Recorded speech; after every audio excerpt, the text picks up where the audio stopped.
this life to follow one of your heroes. And John Lewis is one of my heroes.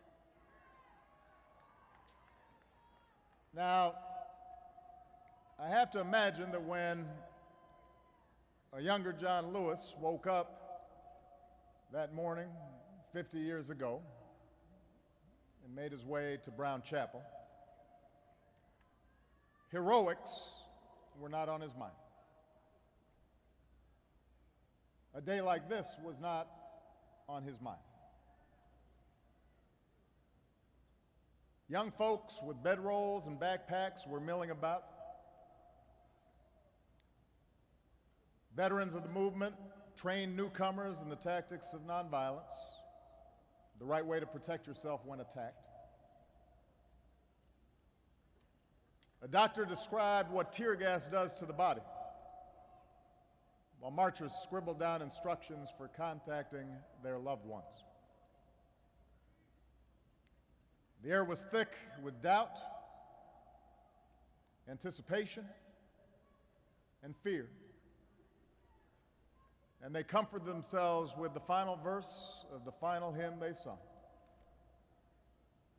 No matter what may be the test, God will take care of you.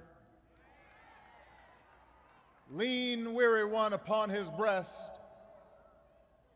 God will take care of you. And then his knapsack stocked with an apple, a toothbrush, and a book on government, all you need for a night behind bars. John Lewis led them out of the church on a mission to change America. President and Mrs. Bush, Governor Bentley, Mayor Evans, Congresswoman Sewell, Reverend Strong, members of Congress, elected officials, foot soldiers, friends, fellow Americans. As John noted, there are places and moments in America where this nation's destiny has been decided. Many are sites of war: Concord and Lexington, Appomattox, Gettysburg. Others are sites that symbolize the daring of America's character: Independence Hall and Seneca Falls, Kitty Hawk and Cape Canaveral. Selma is such a place. In one afternoon, 50 years ago, so much of our turbulent history, the stain of slavery and anguish of civil war, the yoke of segregation and tyranny of Jim Crow, the death of 4 little girls in Birmingham, and the dream of a Baptist preacher, all that history met on this bridge. It was not a clash of armies, but a clash of wills. A contest to determine the true meaning of America. And because of men and women like John Lewis, Joseph Lowry, Hosea Williams, Amelia Bunton, Diane Nash, Ralph Abernathy, C.T. Vivian, Andrew Young, Fred Shuttlesworth, Dr. Martin Luther King Jr., so many others, the idea of a just America, and a fair America, an inclusive America, and a generous America, that idea ultimately triumphed. Now, as is true across the landscape of American history, we cannot examine this moment in isolation. The March on Selma was part of a broader campaign that spanned generations. The leaders that day, part of a long line of heroes. We gather here to celebrate them, We gather here to honor the courage of ordinary Americans willing to endure billy clubs and the chastening rod, tear gas and the trampling hoof, men and women who, despite the gush of blood and splintered bone, would stay true to their North Star and keep marching towards justice. They did as Scripture instructed. Rejoice in hope. Be patient in tribulation. Be constant in prayer. And in the days to come, they went back again and again. When the trumpet call sounded for more to join, the people came. Black and white, young and old, Christian and Jew, waving the American flag, singing the same anthems full of faith and hope. A white newsman, Bill Plant, who covered the marches then and who is with us here today, quipped that the growing number of white people lowered the quality of the singing.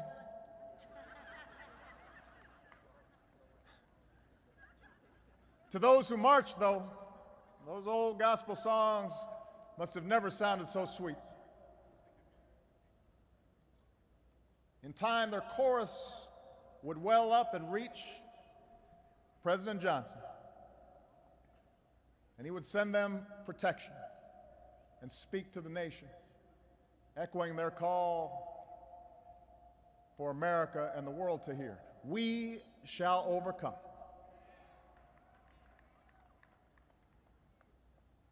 What enormous faith these men and women have. Faith in God, but also faith in America. The Americans who crossed this bridge, they were not physically imposing, but they gave courage to millions. They held no elected office, but they led a nation. They marched as Americans who had endured hundreds of years of brutal violence, countless daily indignities, but they didn't seek special treatment, just the equal treatment promised to them almost a century before.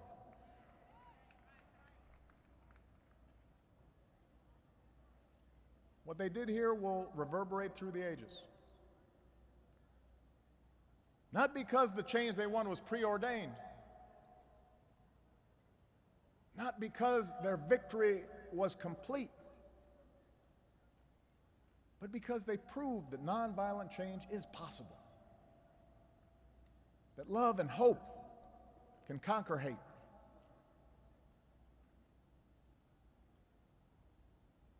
As we commemorate their achievement, we are well served to remember that at the time of the marches, many in power condemned rather than praised them. Back then, they were called communists, or half-breeds, or outside agitators, sexual and moral degenerates, and worse. They were called everything but the name their parents gave them. Their faith was questioned. Their lives were threatened. Their patriotism challenged. And yet, what could be more American than what happened in this place?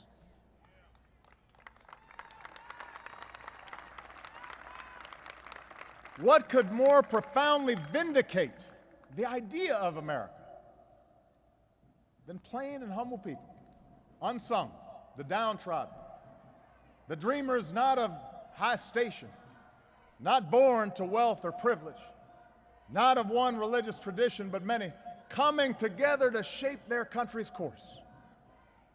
What greater expression of faith in the American experiment than this?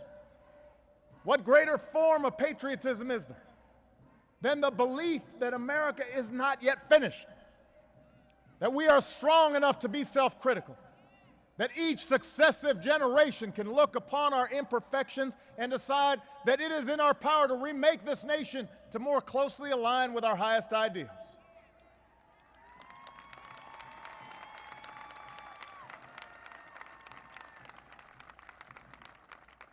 That's why Selma is not some outlier in the American experience. That's why it's not a museum or a static monument to behold from a distance.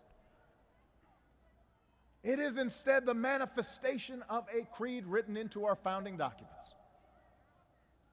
We, the people, in order to form a more perfect union, we hold these truths to be self-evident, that all men are created equal. These are not just words. They're a living thing, a call to action, a roadmap for citizenship, and an insistence in the capacity of free men and women to shape our own destiny. For founders like Franklin and Jefferson, for leaders like Lincoln and FDR, the success of our experiment in self-government rested on engaging all of our citizens in this work. And that's what we celebrate here in Selma. That's what this movement was all about. One leg in our long journey toward freedom.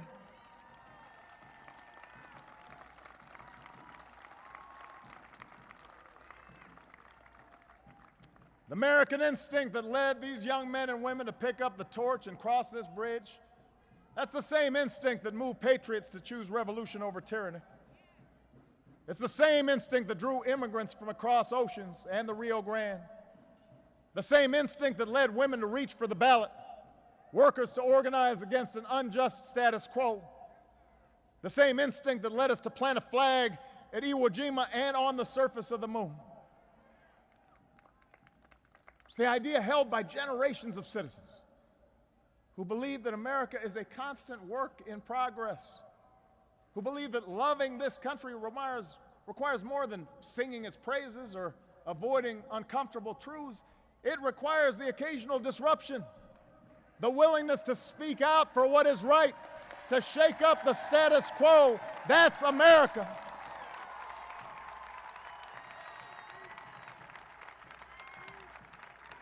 That's what makes us unique. That's what cements our reputation as a beacon of opportunity.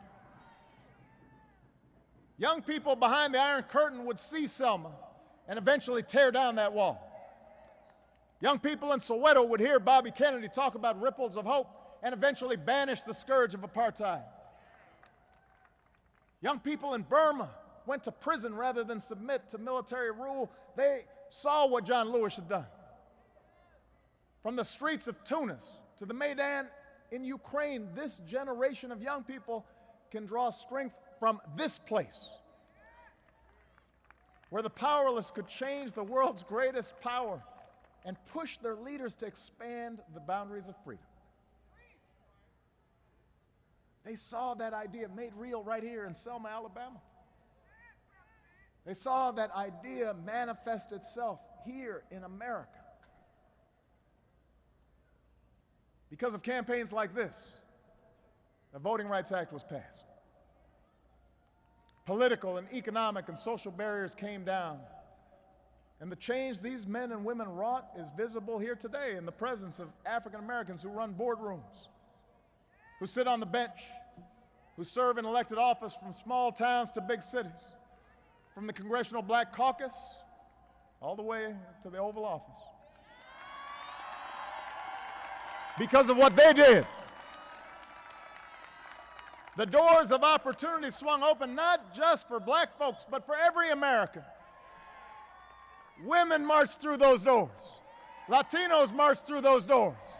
Asian Americans, gay Americans, Americans with disabilities, they all came through those doors.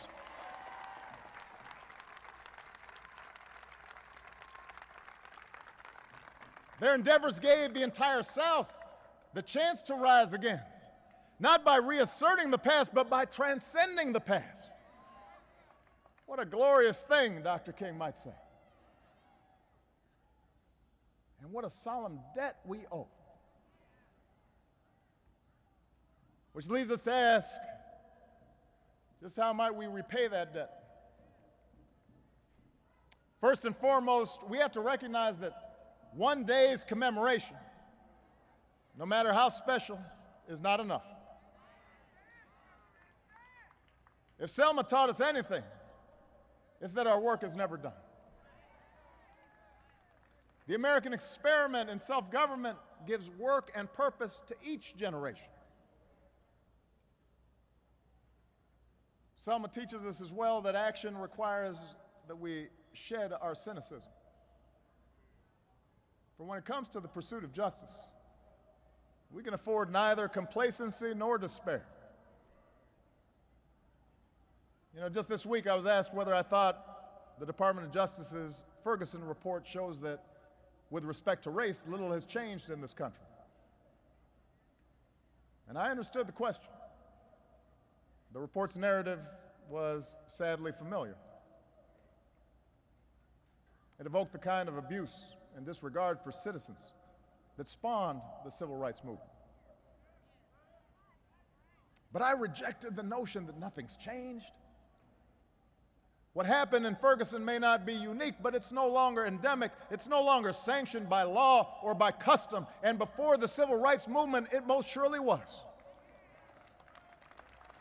We do a disservice to the cause of justice by intimating that bias and discrimination are immutable, that racial division is inherent in America. If you think nothing's changed in the past 50 years, ask somebody who lived through the Selma or Chicago or Los Angeles of the 1950s. Ask the female CEO who once might have been assigned to the secretarial pool if nothing's changed. Ask your gay friend if it's easier to be out and proud in America now than it was 30 years ago. To deny this progress, this hard-won progress, our progress, would be to rob us of our own agency, our own capacity, our responsibility to do what we can to make America better. Of course, a more common mistake is to suggest that Ferguson is an isolated incident, that racism is banished, that the work that drew men and women to Selma is now complete, and that whatever racial tensions remain are a consequence of those seeking to play the race card for their own purposes. We don't need a Ferguson report to know that's not true. We just need to open our eyes and our ears and our hearts to know that this nation's racial history still casts its long shadow upon us. We know the march is not yet over. We know the race is not yet won. We know that reaching that blessed destination where we are judged, all of us, by the content of our character requires admitting as much, facing up to the truth. We are capable of bearing a great burden, James Baldwin once wrote. Once we discover that the burden is reality and arrive where reality is. There's nothing America can't handle if we actually look squarely at the problem. And this is work for all Americans, not just some, not just whites, not just blacks. If we want to honor the courage of those who marched that day, then all of us are called to possess their moral imagination. All of us will need to feel as they did the fierce urgency of now. All of us need to recognize, as they did, that change depends on our actions, on our attitudes, the things we teach our children. And if we make such an effort, no matter how hard it may sometimes seem, laws can be passed, and consciences can be stirred, and consensus can be built. With such an effort, we can make sure our criminal justice system serves all and not just some. Together, we can raise the level of mutual trust that policing is built on. The idea that police officers are members of the community they risk their lives to protect. And citizens in Ferguson and New York and Cleveland, they just want the same thing young people here marched for 50 years ago, the protection of the law.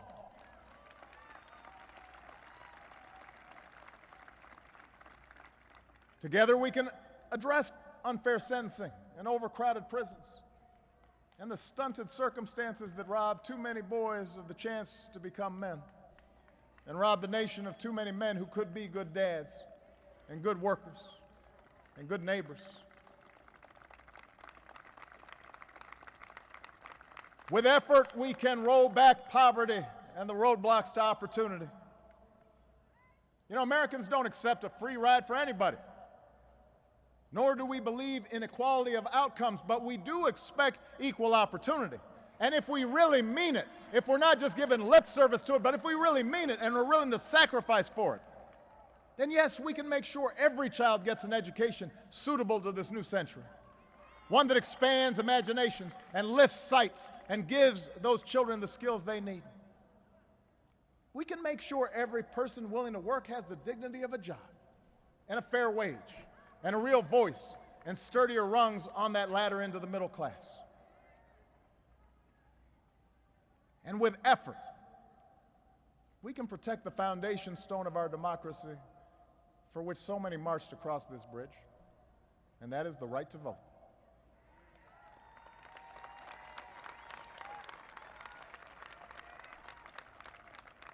Right now, in 2015, 50 years after Selma, there are laws across this country designed to make it harder for people to vote. As we speak, more such laws are being proposed. Meanwhile, the Voting Rights Act, the culmination of so much blood, so much sweat and tears, the product of so much sacrifice in the face of wanton violence, the Voting Rights Act stands weakened. Its future subject to political rancor. How can that be? The Voting Rights Act was one of the crowning achievements of our democracy, the result of Republican and Democratic efforts. President Reagan signed its renewal when he was in office. President George W. Bush signed its renewal when he was in office. 100 members of Congress have come here today to honor people who are willing to die for the right to protect it. If we want to honor this day, let that 100 go back to Washington and gather 400 more and together pledge to make it their mission to restore that law this year. That's how we honor those on this bridge.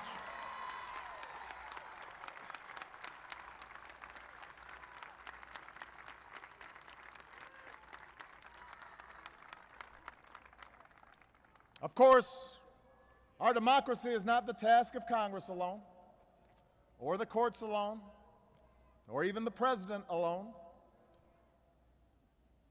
If every new voter suppression law was struck down today, we would still have here in America one of the lowest voting rates among free peoples. 50 years ago, registering to vote here in Selma and much of the South meant guessing the number of jelly beans in a jar, the number of bubbles on a bar of soap. It meant risking your dignity and sometimes your life. What's our excuse today for not voting? How do we so casually discard the right for which so many fought?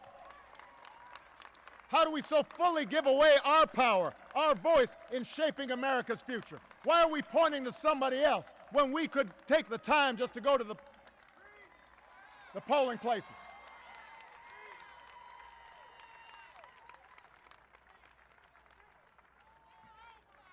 We give away our power. Fellow marchers, so much has changed in 50 years.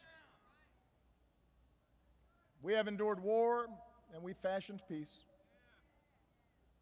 We've seen technological wonders that touch every aspect of our lives. We take for granted conveniences that our parents could have scarcely imagined.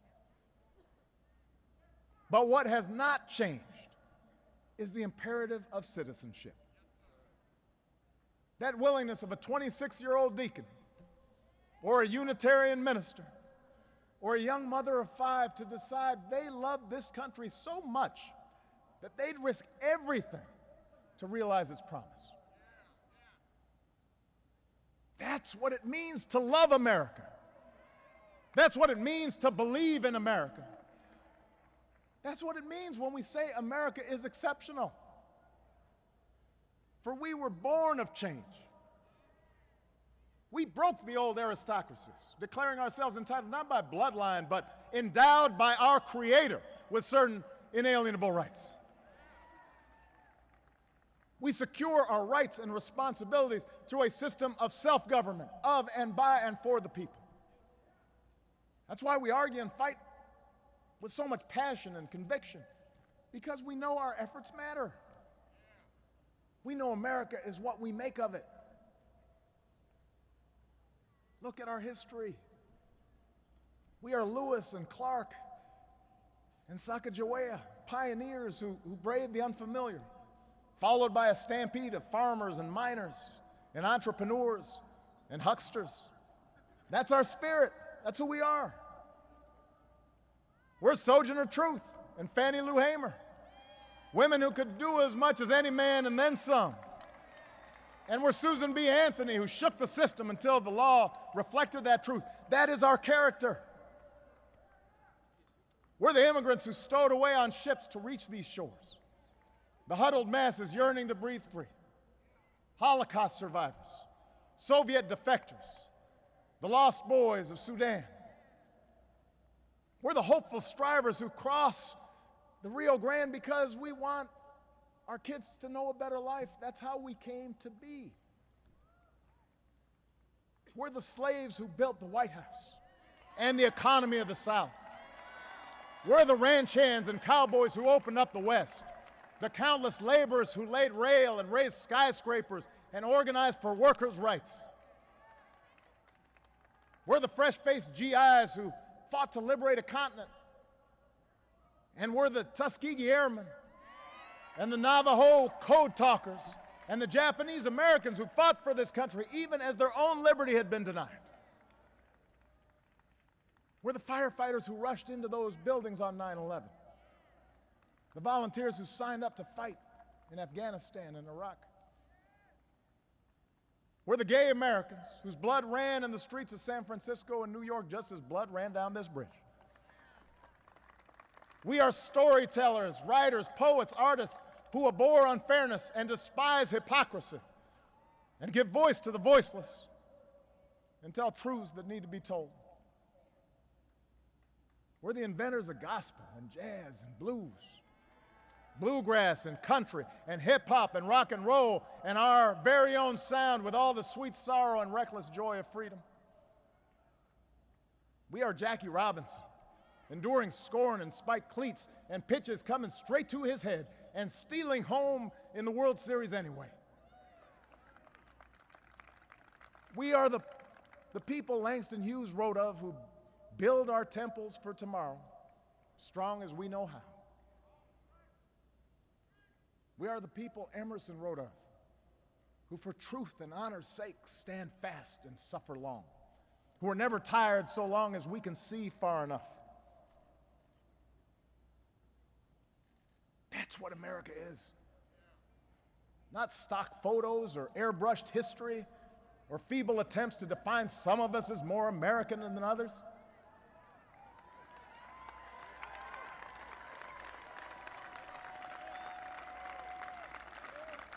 We respect the past, but we don't pine for the past. We don't fear the future. We grab for it. America's not some fragile thing. We are large, in the words of Whitman, containing multitudes.